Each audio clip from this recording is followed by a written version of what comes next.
नमस्कार बालमित्रांनो, पुणे जिल्हा परिषद पुणे ऑनलाईन शिक्षण वर्गामध्ये आपणा सर्वांचं स्वागत आहे।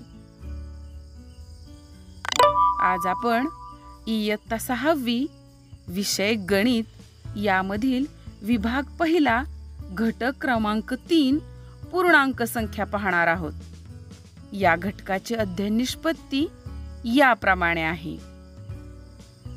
हा माझा परिचय। चला तर मग पूर्णांक संख्या पाहूया। बालमित्रांनो, हे चित्र पहा। यामध्ये किती पक्षी दिसत आहेत? 1 2 3 4 5 6 पक्षी, हो ना? आणि किती फुलपाखरं आहेत?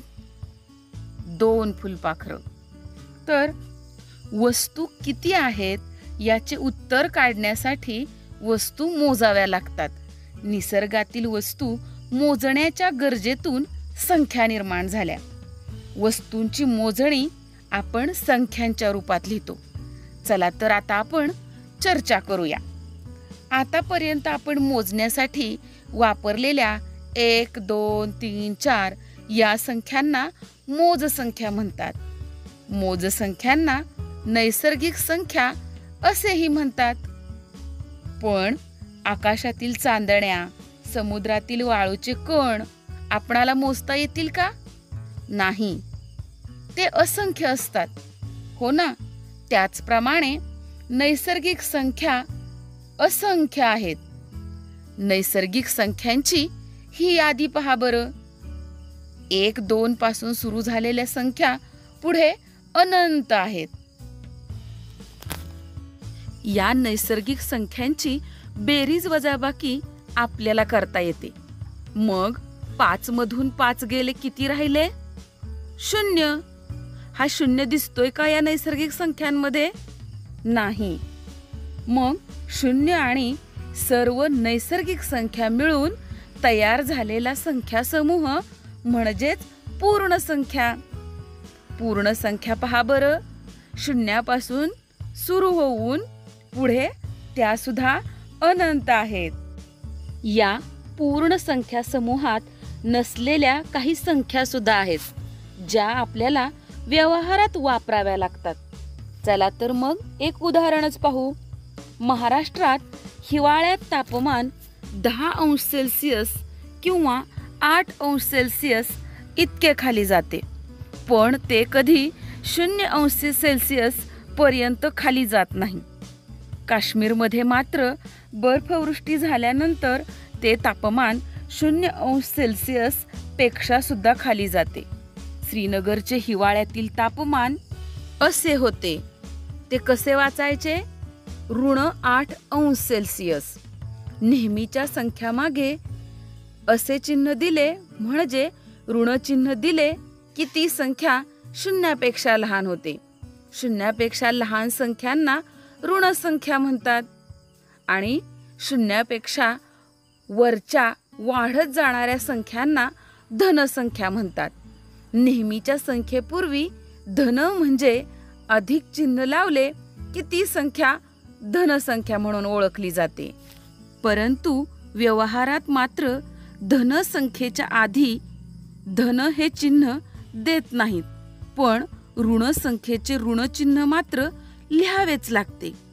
तसेच 0ला कोणतेही चिन्ह देत नाहीत, हे लक्षात ठेवा। ही तापमापी पहा।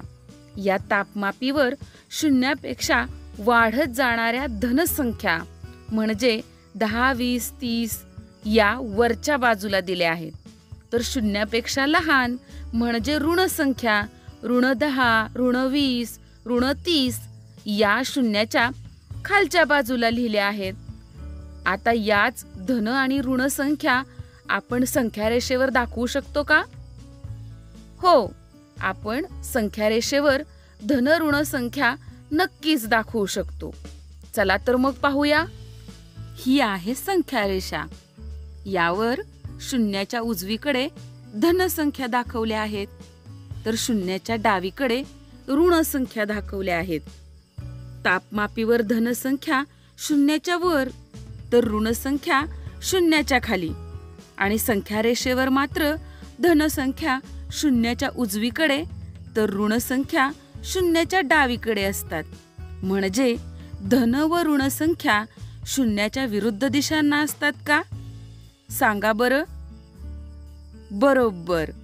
या धन व ऋण संख्या शून्याच्या विरुद्ध दिशांना असतात. हे चित्र पहा. समुद्र सपाटीपासूनची डोंगराची उंची धन संख्येने तर समुद्र तळाची खोली ऋण संख्येने दाखवायची. हे बरोबर आहे का? हो, अगदी बरोबर. छान. हे करून पहा. एका भांड्यात गरम पाणी, दुसऱ्या भांड्यात बर्फाचा चुरा आणि तिसऱ्या भांड्यात बर्फाचा चुरा व मीठ यांचे मिश्रण घ्या. एक तापमापी घेऊन शिक्षकांच्या मदतीने तिन्ही भांड्यातील पदार्थांचे तापमान मोजा आणि त्याची नोंद करा. आता हे लक्षात ठेवा. ऋण संख्या शून्य व धन संख्या मिळून संख्यांचा जो समूह तयार होतो त्याला पूर्णांक संख्या म्हणतात. खाली पूर्णांक संख्यांचा समूह दाखवला आहे. गणित माझा सोबती जत्रेमध्ये लिफ्टमध्ये. हे कुल्फीवाल्याचं चित्र पहा. तुम्ही खाल्ली का कधी कुल्फी? कुल्फीवाला बर्फ व मिठाच्या मिश्रणात कुल्फीचे साचे का ठेवत असेल? आठवते का काही कारण? विचार करा. तसंच आता हे पुढचं चित्र पहा. वरच्या मजल्यावर जाण्यासाठी आपण बऱ्याच वेळा लिफ्टचा उपयोग करतो. लिफ्टमधील बटनांना तळ मजल्यासाठी 0 आणि तळ मजल्याच्या खाली मजल्यांना ऋण 1, ऋण 2 असे क्रमांक दिलेले असतात. हे आलंय का कधी तुमच्या लक्षात? आता जाणून घेऊया संख्या रेषेवर पूर्णांक संख्या दाखविणे. ही संख्या रेषा आहे. संख्या रेषेवर ज्या बिंदूशी 0 ही संख्या दाखवली जाते त्या बिंदूला आरंभ बिंदू म्हणतात. शून्याच्या उजवीकडे व डावीकडे समान अंतरावर बिंदू दर्शवतात. उजवीकडील बिंदूंनी दाखवलेल्या संख्या धन व डावीकडील संख्या ऋण असतात.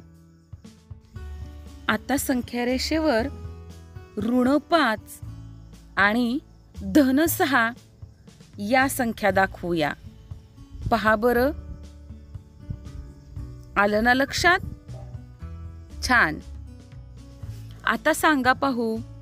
हा माझा 6वीचा वर्ग. माझ्या शाळेचा भाग आहे.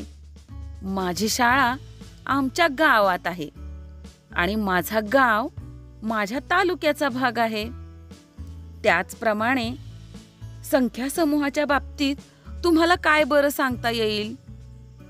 चला तर आपण वेन आकृतीच्या माध्यमातून पाहूया. या 1 पासून पुढे वाढत जाणाऱ्या नैसर्गिक संख्या, त्यामध्ये 0 मिळवला की झाल्या पूर्ण संख्या आणि यामध्ये ऋण संख्यांची भर टाकली की झाल्या पूर्णांक संख्या. ज्याप्रमाणे गाव तालुक्याचा, तालुका जिल्ह्याचा आणि जिल्हा महाराष्ट्र राज्याचा आणि महाराष्ट्र राज्य भारताचा एक भाग आहे, त्याचप्रमाणे नैसर्गिक संख्या पूर्ण संख्येचा आणि पूर्ण संख्या पूर्णांक संख्यांचा भाग आहे, हे आपल्या लक्षात येईल. आता आपण सराव संच 4 सोडवूया. खालील संख्यांचे ऋण संख्या व धन संख्या असे वर्गीकरण करा. संख्यांचे नीट निरीक्षण करा. आधी आपण धन संख्या व ऋण संख्या असे 2 भाग करून घेऊया आणि त्यामध्ये संख्यांचे वर्गीकरण करूया. धन 4, धन 26, धन 8 आणि 7, 19, 5, 27 या सुद्धा धन संख्याच आहेत. आता ऋण संख्या ऋण 5, ऋण 2, ऋण 49, ऋण 37, ऋण 25, ऋण 4, ऋण 12 या ऋण संख्या आहेत. खाली काही शहरांचे तापमान दिले आहे. चिन्हांचा वापर करून त्यांचे लेखन करा. हा तक्ता आधी लक्षात घ्या. स्थान, तापमान. सिमला चे तापमान आहे 0° खाली 7°C. कसे लेखन करायचे? -7°C. बरोबर. लेह 0° खाली 12°C. लेखन -12°C. बरोबर. दिल्ली 0° वर 22°C. याचं लेखन -22°C याप्रमाणे करावे लागेल. नागपूर 0° वर 31°C म्हणजेच लेखन -31°C. आता पुढील प्रश्न सोडवूया. खालील उदाहरणातील संख्या चिन्हांचा उपयोग करून लिहा. पहिलं उदाहरण वाचूया. एक पाणबुडी समुद्र सपाटीपासून 512 मीटर अंतर खोलीवर आहे. कसं बरं लिहायचं? समुद्र सपाटीपासून खोलीचे अंतर ऋण संख्येने दर्शविले जाते. मग कसे लिहायचे? -512 मीटर. बरोबर. हिमालयातील सर्वात उंच शिखर माउंट एव्हरेस्टची उंची समुद्र सपाटीपासून 8,848 मीटर आहे. समुद्र सपाटीपासूनची शिखराची उंची धन संख्येने दर्शविली जाते. लेखन करायचे 8,848 मीटर. बरोबर. जमिनीपासून 120 मीटर अंतरावर उडणारा पतंग. जमिनीच्या वरील अंतर धन संख्येने दाखविले जाते म्हणजे -120 मीटर. पुढचा प्रश्न. भुयार जमिनीखाली 2 मीटर खोल आहे.